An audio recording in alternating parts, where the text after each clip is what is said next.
Thanks for making us your choice for news at 10 o'clock. We begin tonight in Florence, where the community is still trying to process the recent deaths of 4 prominent members of that community. Their lives tragically ended after their single-engine Cessna went down in the mountains near the border with Teller County. A preliminary report issued today by the NTSB offers few new details, and there are no indications so far of what may have caused the crash.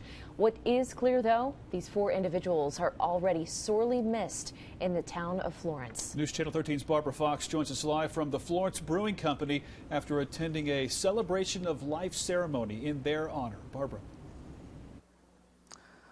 Heather, over 100 people showed up here to honor the residents who lost their lives in that tragic plane crash. Folks here say they'll never forget those 4 people who left them far too soon. To say that our little town is rocked, that we are shaken to the core, that we are heartbroken, is absolutely an understatement. The city of Florence continues to mourn the loss of Bruce Claremont, Lori Aves, and Roger and Catherine Duncan, all of whom lost their lives in a tragic plane crash this past weekend. The small plane was en route to the Centennial Airport near Denver when it crashed into the mountainous terrain south of Victor.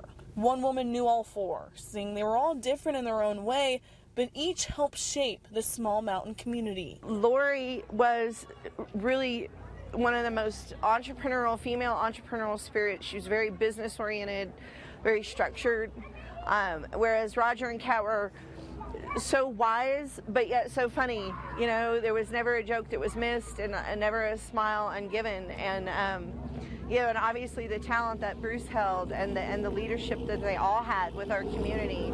The daughter and son of Roger and Catherine Duncan were in attendance, saying they could not have asked for better parents. They were everything to us, and I think, you know, we got our best qualities, both of us got our best qualities from them. Saying they have big shoes to fill now after the huge impact their parents had on the community. Really love them so much, and we just want to make them proud and make their memory proud.